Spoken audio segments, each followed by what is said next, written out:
The call came into Second Chance Farm Rescue at 6:47 a.m. on a brutally cold January morning, the kind of Wisconsin cold that turned breath to ice crystals and made every movement feel like resistance. Jillian Montgomery answered on the second ring, her voice immediately alert despite the early hour. 15 years of running a farm animal rescue had trained her to wake instantly, ready for crisis. On the other end, Owen Bradshaw's voice carried the particular weight of a man who'd spent the night wrestling with conscience. He was the herd manager at Riverbend Dairy Farm, 43 years old, raised on this same land. A man who knew cattle better than he knew most people. And right now, he was making a call that could cost him his job. "We have a newborn bull calf whose mother is rejecting him," Owen explained, his exhaustion evident. "The owner wants him gone by noon. I know what that means." Jillian knew too. In the brutal economics of dairy farming, bull calves born to dairy breeds were considered byproducts, unable to produce milk, expensive to raise for beef, often worth less than the cost of their first day's care. A healthy bull calf might bring $50 at sale. A rejected calf? Most farmers wouldn't waste the bullet. The calf had been born around midnight, a small Holstein bull, perhaps 80 pounds, his black and white markings still damp when he'd emerged into the frigid barn. His mother, a first-time heifer named Buttercup, had licked him once, then turned away. When the calf tried to nurse, driven by instinct and desperate need, Buttercup kicked him away. Not viciously, but firmly, repeatedly. Owen had seen maternal rejection before. It happened in roughly 5 to 7% of births, usually with first-time mothers, sometimes from stress, occasionally for no reason anyone could identify. The cow's hormones simply didn't trigger the maternal bonding response, and the calf became, in her perception, not her baby, but a stranger to be rejected. The calf, unnamed and unwanted, had spent his first hours being pushed away from the one source of warmth and nutrition his instincts told him to seek. He'd grown colder, weaker, more desperate. Owen had finally moved him to a warming box in the barn office, wrapped him in blankets, aimed heat lamps at his small, shivering body, and managed to get 8 ounces of colostrum supplement into him through a bottle. But that wasn't enough. The calf needed consistent care, monitoring, regular feedings every few hours, medical attention his immune-compromised body would likely require. The dairy farm couldn't provide that. Wouldn't provide that. The economic calculation was simple and heartless. This calf wasn't worth the investment. Unless someone intervened. Jillian drove through the dark Wisconsin morning, her truck cutting through the frozen landscape, her mind already calculating what the rescue would require. 40 minutes of freezing highway, a calf who'd gone 6 hours without adequate colostrum, a narrow window before the owner arrived, and the decision became irreversible. She'd founded Second Chance Farm Rescue 13 years ago, driven by a bone-deep conviction that animals discarded by agricultural economics still possessed inherent worth. The organization operated on donations, volunteer labor, and Jillian's relentless determination. They'd saved 247 animals in 13 years, cattle, pigs, goats, chickens, each one deemed worthless by someone, valued deeply by her. When she arrived at Riverbend Dairy, the sun was just breaking over the frozen fields, painting everything in shades of pink and gold that belied the bitter cold. Owen met her at the barn, and the relief on his weathered face was immediate and profound. In the barn office, in a large wooden box lined with straw and heated by infrared lamps, the calf waited.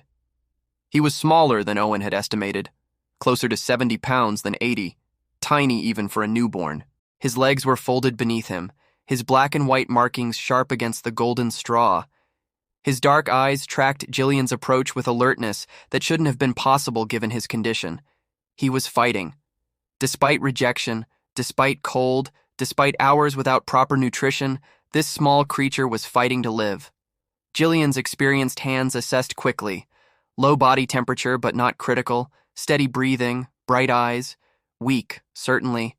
Vulnerable, absolutely. But not dying. Not yet. "Has he had any colostrum?" she asked, though she already knew the answer mattered desperately. Colostrum, the antibody-rich first milk, was essential within the first 6 hours of life. Without it, the calf's immune system would remain dangerously compromised, leaving him vulnerable to every infection, every illness, every threat. 8 ounces 2 hours ago, Owen reported. I've got more ready. He was too weak to suckle properly, but he swallowed. It wasn't enough, but it was something. A foundation to build on. Jillian took photos, documenting the calf's condition with the practiced efficiency of someone who knew that records mattered, that every rescue needed documentation for legal protection and fundraising. Then she looked at Owen, seeing the tension in his shoulders, the way his eyes kept darting toward the driveway. What's the owner's timeline? Noon. If the calf is still here, he'll handle it himself or call the rendering truck. Handle it himself. The euphemism didn't soften the reality. I'll take him, Jillian said simply, and watched Owen's shoulders drop with relief so profound it was almost physical. They worked quickly, lifting the calf carefully into a large plastic dog crate lined with blankets. The calf made a sound, soft, plaintive, not quite a moo but a questioning cry that pierced something in Jillian's chest. It was the sound of an infant calling for a mother who would never answer. Easy, little one, she murmured, her voice carrying promises she fully intended to keep. You're going somewhere safe. As Jillian was securing the crate in her truck, a newer pickup pulled into the farm driveway. Owen's face went rigid with recognition and fear. That's the owner. Go, now. Jillian didn't hesitate. She jumped into her truck and pulled out as the owner's vehicle was still parking, watching in her rearview mirror as Owen stepped forward to intercept, to explain, to face whatever consequences came from choosing compassion over compliance. Owen was risking everything for this. His job, his reputation in a tight-knit agricultural community, his financial security, all for a 70-pound calf that conventional wisdom said wasn't worth saving. But conventional wisdom didn't account for the fact that worthless and worthwhile were not the same thing. During the 40-minute drive back to Second Chance Farm Rescue, the calf made small sounds in his crate, communication, not distress. Jillian spoke to him constantly, her voice a steady stream of reassurance against the engine's rumble and the highway's rush. The calf couldn't understand her words, but perhaps he understood her tone. Perhaps on some instinctual level, he recognized that the rejection was over, that someone had finally answered his call. When they arrived at the rescue facility, Trevor Dalton, Jillian's assistant director, 28 years old, former veterinary technician and true believer in the mission, was waiting with the intensive care stall prepared. Heat lamps, fresh bedding, feeding supplies, monitoring equipment, everything needed to give this small, rejected life a fighting chance. They settled the calf in the warming stall with gentle efficiency. Trevor began feeding more colostrum supplement while Jillian documented everything. Weight, temperature, colostrum intake, behavioral observations. The calf drank slowly, weakly, but persistently, his dark eyes never leaving Trevor's face. What are you going to call him? Trevor asked, his voice soft with the particular tenderness that came from understanding how fragile this moment was. Jillian watched the small calf, fighting to survive despite being rejected by the one being whose instincts should have protected him. She thought about Owen, risking his livelihood for compassion, about the call that had come at dawn, about the choice between economic calculation and intrinsic worth. Phoenix, she said finally, because he's going to rise. He's going to show everyone that rejection at birth doesn't define your value or your future. Phoenix finished the bottle, his eyes already showing more alertness than they'd held in the barn. He was far from safe.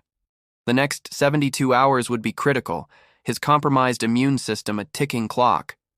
But he was no longer alone, no longer unwanted, no longer facing the rendering truck or a bullet. One call of compassion, made by a man who chose conscience over convenience, had changed everything. And Phoenix, barely hours old, rejected at birth, had no idea yet how many people were about to fight for his right to simply exist. The first 72 hours were brutal.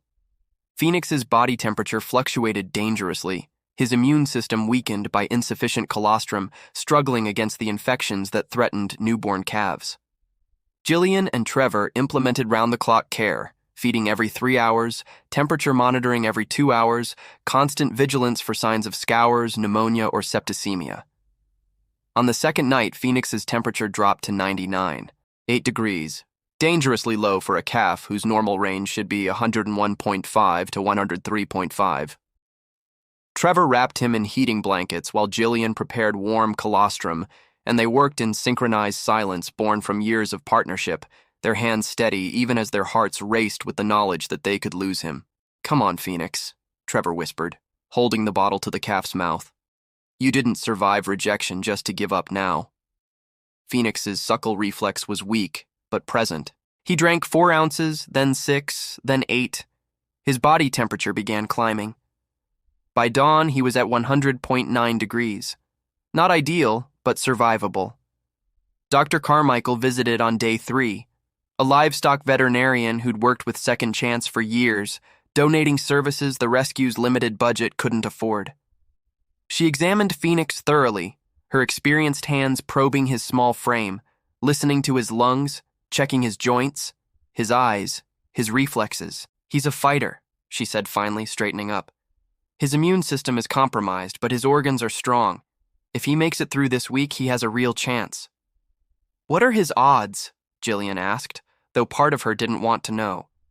"Honestly, 60%, maybe 65. He got some colostrum, which helps. And he's getting excellent care. But maternal rejection cases, they're tough. The psychological component matters too. Calves need bonding. They need to feel secure. Phoenix has never had that." After Dr. Carmichael left, Jillian stood at Phoenix's stall, watching the small calf sleep under his heat lamps. He looked impossibly fragile, his ribs visible beneath his black and white coat, his legs thin as saplings. But his chest rose and fell steadily, and occasionally his legs twitched in dreams of running through fields he'd never seen. The rescue's social media followers had embraced Phoenix's story with passionate intensity. Jillian's update posts, honest about the challenges, careful not to promise outcomes she couldn't guarantee, received hundreds of comments offering prayers, donations, and shared stories of rejected animals who'd survived. One comment stayed with Jillian. "My grandmother always said that the rejected ones, if they survive, become the strongest, because they learn early that they have to fight for life, not just live it." By day 5, Phoenix was drinking 14 ounces per feeding, his temperature stable, his eyes bright with increasing awareness. He'd started trying to stand more frequently, his wobbly legs gaining strength and coordination. Trevor had fashioned a soft halter and was spending time just sitting with Phoenix, letting the calf learn that human presence meant safety, not rejection. On day 7, Phoenix stood steadily for the first time and took 3 steps toward Trevor before his legs wobbled and he sat down abruptly. Trevor laughed, genuine, delighted laughter that echoed through the barn. "Did you see that, Jillian? He walked 3 whole steps."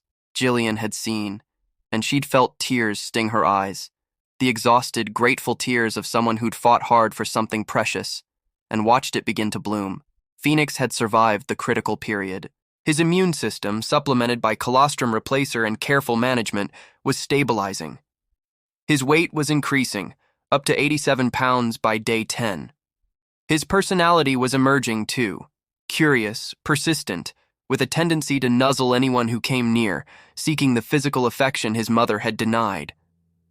Owen called on day 12. His voice was cautious but hopeful. "Ms. Montgomery, it's Owen Bradshaw. I wanted to check, did the calf make it?" "He made it," Jillian said warmly. "Phoenix is doing remarkably well. Owen, you saved his life. If you hadn't called—" "I've been thinking about him every day," Owen interrupted, his voice thick with emotion. "I lost my job. The owner found out I called you. But I'd do it again. I'd do it 100 times. That calf deserved a chance." Jillian's chest tightened. "Owen, I'm so sorry. If there's anything we can do—" "There is, actually. I'm looking for work. And I was wondering, does Second Chance need a farm manager? Someone with dairy experience who believes animals are more than just economic units?" 3 weeks later, Owen started work at Second Chance Farm Rescue, and his first task was helping Phoenix transition from intensive care to the juvenile calf area, where 3 other rescued calves waited to teach him what it meant to be part of a herd. Phoenix, rejected at birth, had found not just survival, but belonging. Phoenix's integration into the juvenile calf area was carefully orchestrated. The three other calves, Clover, a 5-month-old Jersey mix, Ranger, a 4-month-old Holstein, and Juniper, a 3-month-old Guernsey, had all come to second chance under difficult circumstances, but none had experienced maternal rejection from birth like Phoenix. Owen stood at the fence watching, as Trevor carefully led Phoenix into the shared pen for the first time. The small bull, now 6 weeks old and weighing a healthy 112 pounds, moved with cautious curiosity, his dark eyes taking in everything, the larger space, the fresh hay, and especially the three other calves watching him with equal interest.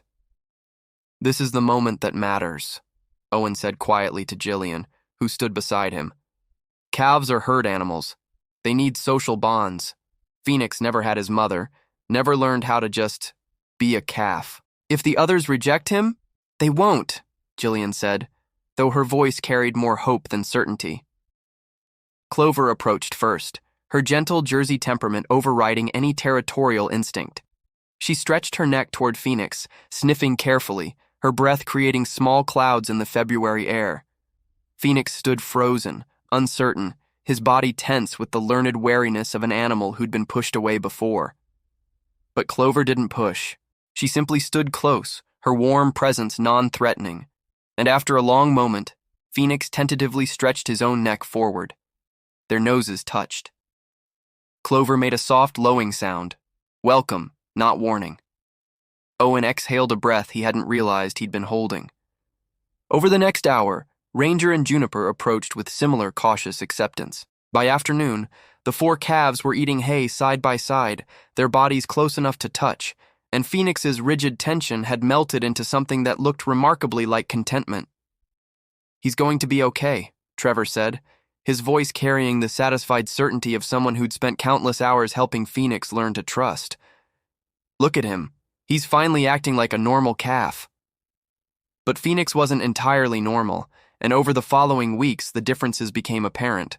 While the other calves played with exuberant chaos, running, jumping, headbutting in friendly competition, Phoenix watched first, learning, analyzing, approaching play with the caution of someone who'd learned that the world wasn't always safe. When he did play, though, he played hard, as if making up for lost time. And he developed an unusual attachment to Owen, following the farm manager around the pen, seeking his attention with an intensity that bordered on devotion. "He knows you saved him," Jillian observed one morning, watching Phoenix press his head against Owen's leg while the man checked water troughs. "Animals remember. They know who fought for them." Owen scratched behind Phoenix's ears, his weathered face softening. "I was just doing what was right, but yeah. There's something special about this one. He's got a different kind of strength. Not physical, though he's getting there, but something deeper. Resilience, maybe, or determination." By spring, Phoenix had grown substantially. At 4 months old, he weighed 287 pounds, his frame filling out beautifully, his black and white coat gleaming with health. The veterinarian who'd given him 65% odds shook her head in amazement during his routine checkup. "This bull shouldn't be this healthy," Dr. Carmichael said, reviewing her examination notes. "Calves who miss maternal bonding and adequate colostrum usually show developmental delays, compromised immunity, behavioral issues. Phoenix shows none of that. If I didn't know his history, I'd think he was raised by an attentive mother in ideal conditions."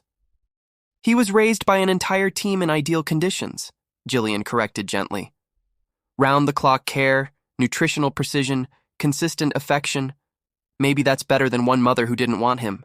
What surprised everyone most was Phoenix's temperament. Despite his traumatic start, despite rejection and near-death, he showed no aggression, no fear-based reactions, no signs of the psychological damage that often accompanied such experiences. Instead, he was gentle, curious, and unusually attuned to human emotions.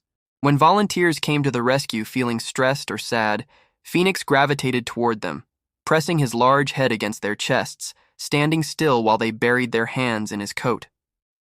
Trevor started calling him the therapy bull, only half joking. One Saturday in May, a family visited Second Chance, parents and their 8-year-old daughter Emma, who was recovering from a long hospital stay. The girl was thin, pale, moving carefully as if her body still hurt. Her parents had requested a tour, hoping the animals might lift her spirits. Phoenix was in his pasture when Emma approached the fence. She stood silently, watching the young bull graze, and Phoenix, who'd been 30 yards away, lifted his head and looked directly at her. Then, without prompting, he walked across the entire pasture and stopped at the fence directly in front of Emma. They stood looking at each other, the rejected bull and the recovering child, and Emma reached out tentatively. Phoenix lowered his head, allowing her small hand to rest on his forehead. "He was really sick too," Emma said quietly to her parents. "But he got better, like me." Her mother's eyes filled with tears. Owen, who'd been watching from a distance, felt his own throat tighten. Later, after the family left, Emma smiling for the first time in weeks, according to her grateful parents, Jillian stood with Owen at Phoenix's pasture. "That calf was supposed to die on the day he was born," Owen said. "Economics said he wasn't worth the resources. Logic said his chances were too slim. But compassion said otherwise. And look at him now." Phoenix stood in the spring sunshine, surrounded by his herdmates, healthy and whole, and somehow more than just a survivor.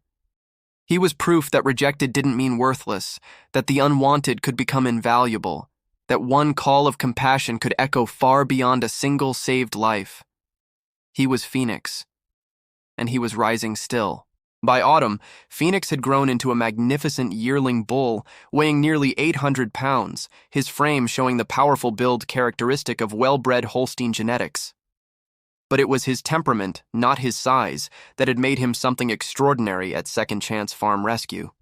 The organization's educational program had expanded significantly, hosting school groups and agricultural students who came to learn about farm animal welfare and ethical treatment. Phoenix had become the centerpiece of these visits, the living embodiment of Second Chance's mission that every animal possessed inherent worth, regardless of their economic value. Owen had designed a special demonstration area where Phoenix could interact safely with visitors, showing how a bull raised with patience and respect could be calm, trustworthy, and remarkably gentle. Agricultural students, many from conventional farming backgrounds, watched in amazement as Owen worked with Phoenix. No harsh handling, no fear-based control, just mutual respect and clear communication. "This changes how I think about livestock management," one student from a large dairy operation admitted after watching Phoenix calmly allow children to brush his coat. "I was taught bulls are always dangerous, always unpredictable. But Phoenix was given something most bulls never get," Owen explained. "Consistent care, positive human interaction from birth, and an environment without stress or trauma. This is what cattle can be when we choose to see them as individuals worthy of dignity." In November, an unexpected visitor arrived at Second Chance, a woman in her 60s, weathered and tired, who introduced herself as Margaret Hewitt. She'd driven 3 hours from her small dairy farm in northern Wisconsin. "I heard about the bull you rescued from Riverbend Dairy last January," she said to Jillian, her hands twisting nervously. "The one who was rejected by his mother. I need to see him." Jillian led Margaret to Phoenix's pasture, where the young bull was grazing peacefully with his companions.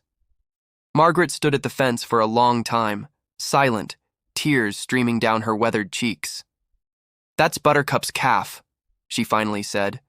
"I sold Buttercup to Riverbend when I downsized my herd last year. She was my favorite heifer, gentle, sweet, beautiful conformation. I never knew she had a calf, never knew there were complications." Her voice broke. "If I'd known, I would have taken him. I would have bottle-raised him myself." Owen, who joined them, spoke gently. "You couldn't have known. And Margaret, look at him. He's healthy. He's happy. He found his place." "But I sold his mother," Margaret said, her guilt palpable. "If I hadn't sold her, if I'd kept my farm larger, then Phoenix might never have ended up here," Jillian interrupted softly. "He might have been raised as just another dairy bull, sold for beef at 2 years old, never knowing he could be more." "Margaret, what happened brought Phoenix to exactly where he needed to be." Margaret visited monthly after that, bringing donations and spending hours at Phoenix's fence, telling him stories about his mother, about the farm where Buttercup had been born, about the bloodlines that ran through his veins. Phoenix seemed to recognize something in her. Perhaps her scent carried traces of his mother, perhaps her voice held familiar cadences. He always approached when Margaret arrived, standing calmly while she wept and whispered apologies he didn't need.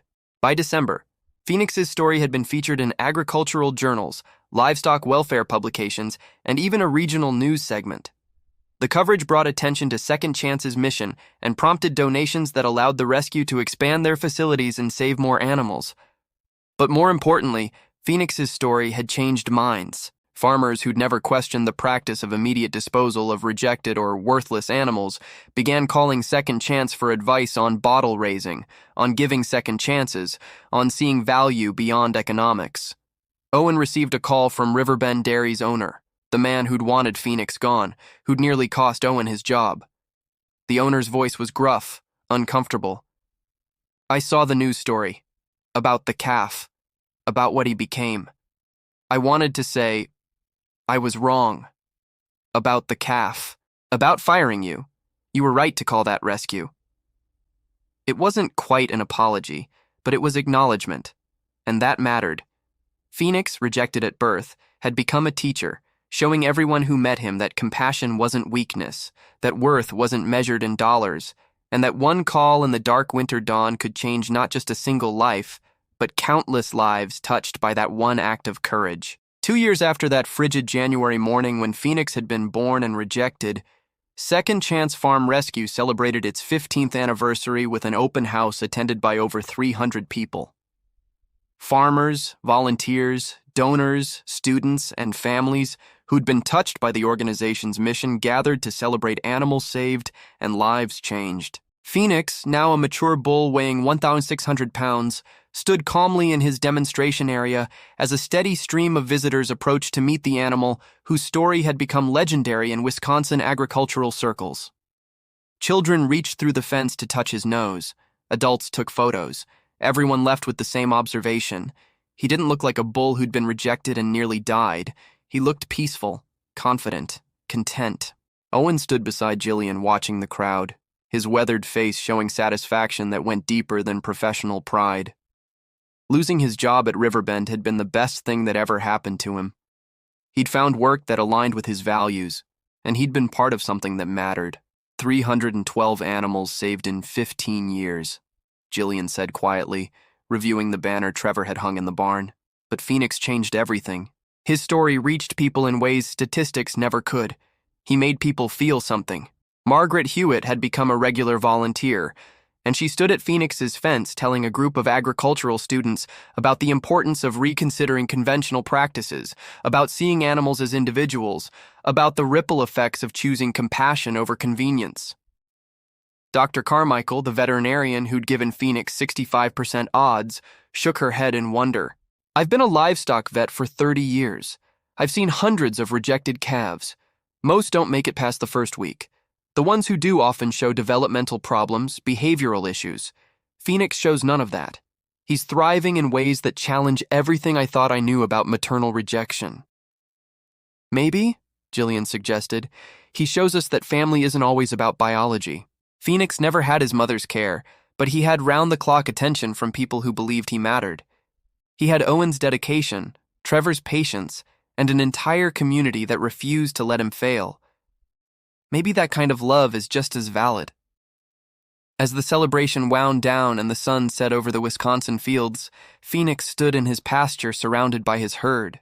The other cattle pressed close to him, not because he was dominant or aggressive, but because his calm presence made them feel safe.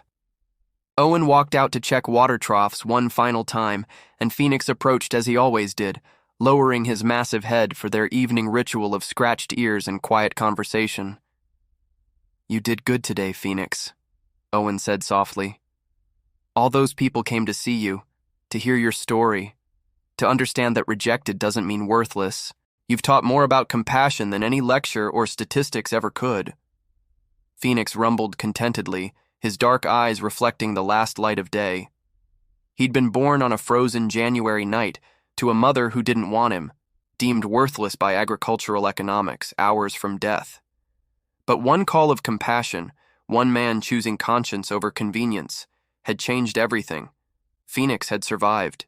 He'd thrived. And in doing so, he'd become proof that every life has value, that second chances matter, and that the most profound impact often comes from the simplest act: answering a call for help in the dark morning and refusing to accept that any living being is beyond saving.